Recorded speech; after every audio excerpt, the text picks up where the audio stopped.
name is Jeff Sanders. Online I go by Brickbending, and I build the craziest, most amazing, and beautiful things I can out of Lego brick.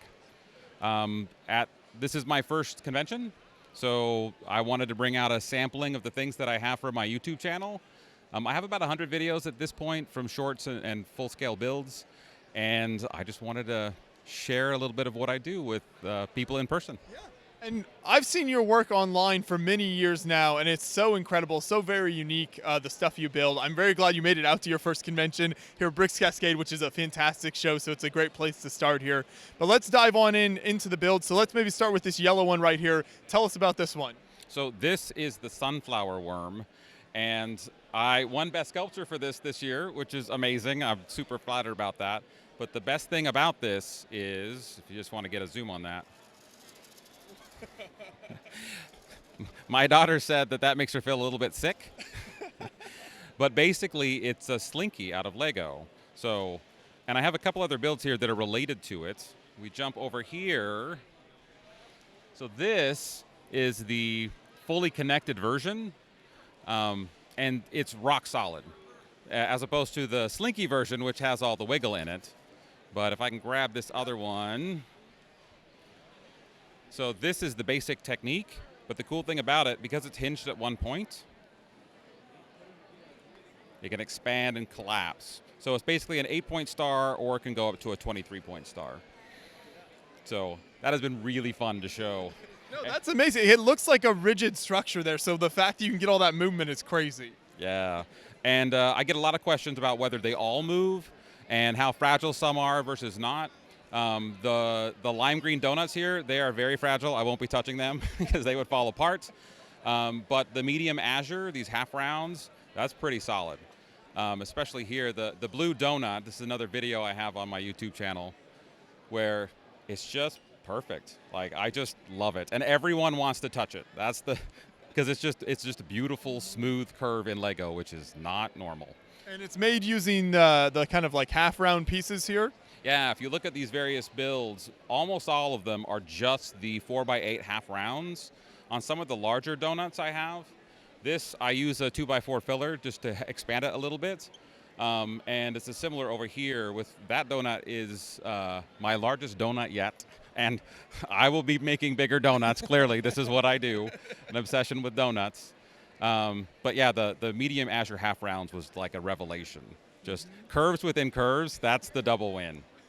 So talk about kind of how you achieve these shapes a little bit more, because obviously most people look at these pieces, they're plastic, they look very rigid to them. How do you start putting those together to be able to create such crazy formations? Well, the number one thing I do is I let myself play.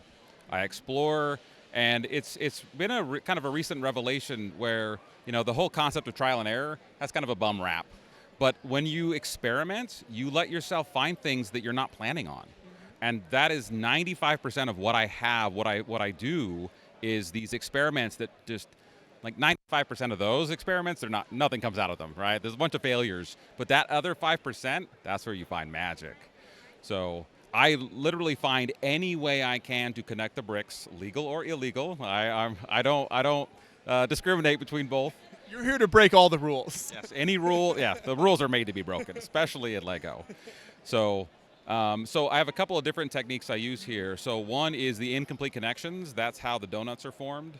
And like on the inside of that donut, the connections are complete. They connect together. But on the outside, they're not quite connected. And it's that little tiny bit of play, that little extra space that adds up, gives you that full curve.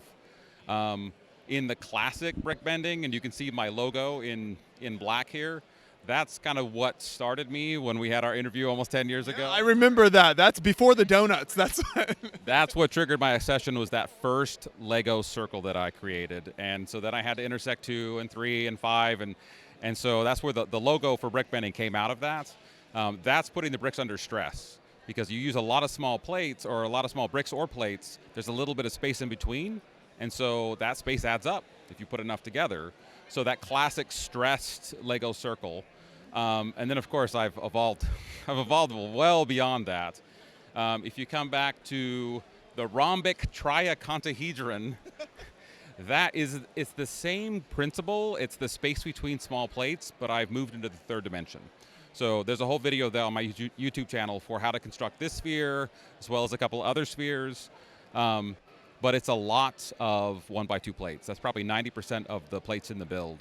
And I use 1x4 swivel plates and some 2x2 corner plates to kind of help join things together. It's fragile, but amazing. So, and it made the car ride back and forth from my house to here. So that's what counts. There you go. So when you say fragile, can you at least like pick it up and move it around, or will it start to kind of unhinge and come apart? Oh no, like we'll give it a little spin here. I could roll it across the floor probably 4 or 5 times, and then the 6th time it would explode. So you mentioned a couple times about those bricks are under stress there. So when you have builds like this together for long periods of time, what does that start to do to the bricks themselves? yeah, that's a great question. So if you are a traditional builder and you're going to reuse your pieces over and over and over for different builds, you don't want to put them under stress. That brick bending logo, it is probably 8 years old at this point. So if we took it apart, the bricks and plates would just be a little sad. You know, they're under stress, and over the years they start to they give up a little bit, and so they lose a lot of clutch power. Okay. But so long as you leave them in your art piece and you hang it on your wall, that's really no problem. So they don't spontaneously explode. I get that question a lot too. There's probably some like quality control people in Billund who would like love to see the results of some of this stuff over the years and see what's happened to it. I'm sure I've run experiments on Lego that they probably have not. So, but other than, and I say this to everybody, like the reddish brown, the infamous reddish brown bricks, they do not hold up well under brick bending stress. So one of the great ironies of my Kickstarter project from 10 years ago was that at the time, what was on the pick-a-brick wall were reddish brown bricks. So I bought a lot of those, and I built spheres and all sorts of crazy things.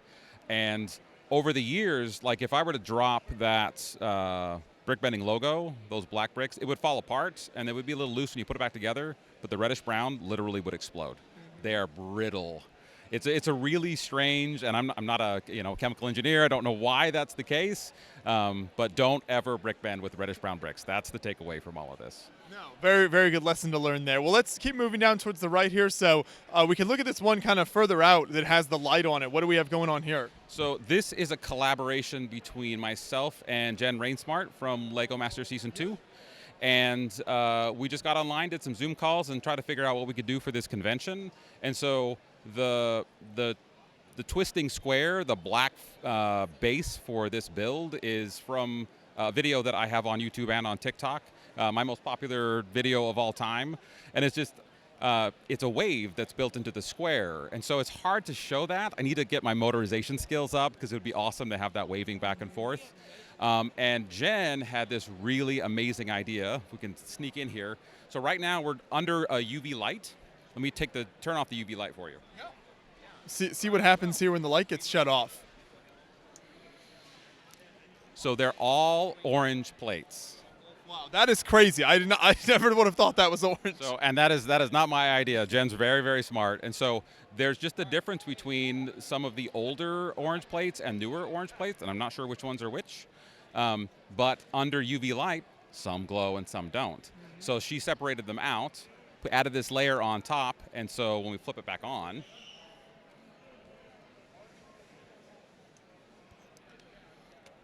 she had the very clever idea of having the glow ones be the heart and the non-glowy ones be outside. So another one where if we could get our UV light to switch on and off every 5 seconds, that would be a better display. But really a fun collaboration with her, and she's just an amazing builder. It's your first convention. You've got time to kind of figure these things out, the presentation. Oh, already planning next year. Already planning. I love it. What do we have behind there then? So this is the Mega Helix. This is another building technique. It's incomplete connections, a lot like the donuts, but because I'm using these modified plates, they have that little extra bit, and so they won't quite go together, and so that's what creates the space. And what's awesome about that particular technique is that it's 90% connected, so it's still really strong. And I have another foot. The video I have for this on YouTube goes even higher, but I didn't want to risk a random toppling here because it's not super sturdy. No, smart. So you're already learning about how to display at a convention. Yes, there are some limitations because I'm not going to be at the table the whole time. This one right here, the I can never remember the names. There's too many for all the names. So this is essentially the gray slinky. It's a slinky a lot like the sunflower worm, except that it's square. Ooh. So what's cool about this, you can get in here.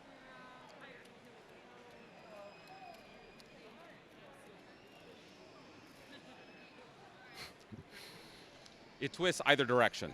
So, and what's really cool is because it's square, if you twist it one direction, the squares compress into triangles. You twist it the other direction, they expand into pentagons. So you get a slightly different twist, and that's another video I have on YouTube. So what are some of the connection points there that allow you to do that? So that is just all 1x6 tiles and 1x2 plates. So ultimately, instead of just bringing the square around and connecting like you normally would, I just cheat a little bit, tuck it underneath, and keep on going. That is fantastic. And then in the very back here, the big monster sagging under its own weight is the Mega Noodle Taurus. And it's a really fantastic name because I can never think of good names. But that is one of the Lego noodles that I've made. And on the YouTube video I have for that, you can see just how crazy flexible it is. But what everybody on my YouTube channel wants is ultimately, if I make something that flexes, I gotta turn it into a donut, a torus of some kind. So on the channel, when the channel kind of took off and I had some money to buy some more bricks for this, I connected it into its full torus form.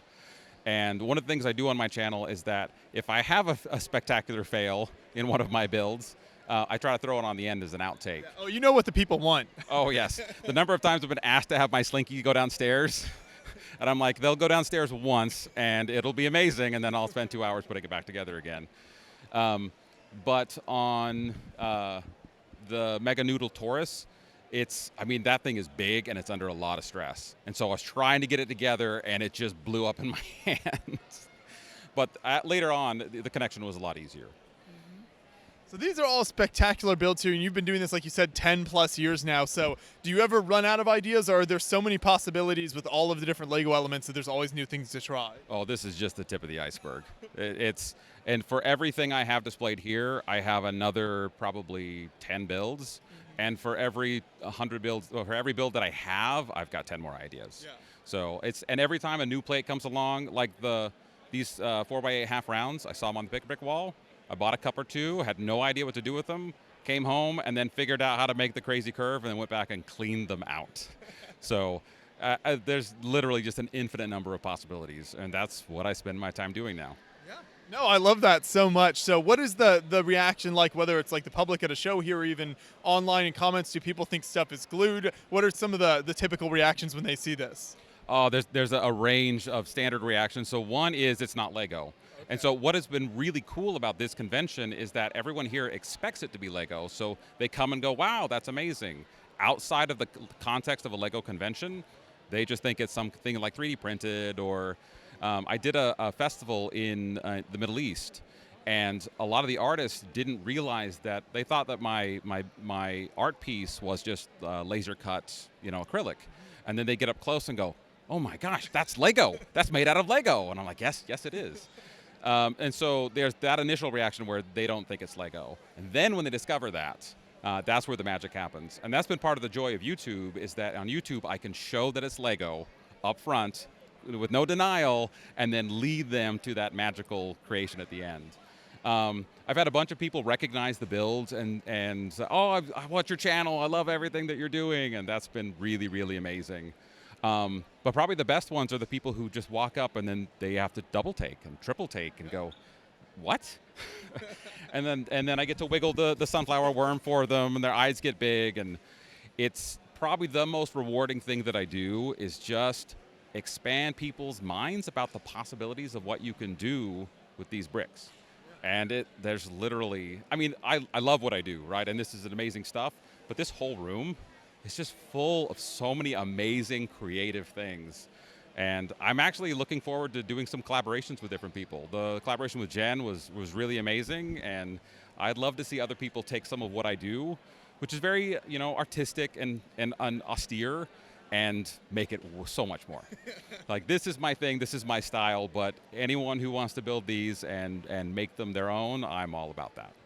It's such a wonderful jumping off point here, which is one of the amazing things about it. So thank you so much for all the work you put into this here. I know you mentioned you have your YouTube channel where people can see more of your creations, so we'll put a link to that in the description, but you also have a Patreon as well, so talk about that, because I always think it's amazing when people can support the Lego creators that they enjoy. Yeah, so I've just launched my, well, I've had Patreon for a long time, and I've really struggled to figure out like what to do with it. But with the YouTube channel really taking off, like now it makes perfect sense. Like if you want to help me build bigger, crazier, more amazing things, like I'm all about scaling up and escalating. And so you can support me on Patreon, and you can have your name added to the description of the YouTube video, or added to the end, or even be an initial sponsor on the video, like Beyond the Brick. And just help me escalate this to its possibilities. Like there's an infinite number of cool things you can build, but when you scale it up to a huge size, there's just magic, right? And you can see it with Eric's build here, and the build I did for the festival in the United Arab Emirates was 10 square meters, and builds that big they just blow people's minds. And I love that. I love just the expectations they show up with are obliterated. And they walk away going, there's so many possibilities. So the bigger, the better. So I actually had a build for this convention that was a huge version of this sphere, but it failed pretty spectacularly. That's a future YouTube video. So I have to take that one back to the drawing board, but next year, we'll bring something big. Sounds good. Well, we'll look forward to it. We'll have links in the description to the YouTube channel and Patreon, so you can check that out. Support Jeff here and see more of his incredible work online. Thank you so much for your work, and I'm so excited you're coming out to conventions now as well. That'll be a whole nother element to your building and your displays, so keep up the good work. Thank you very much. We're taking it to the next level.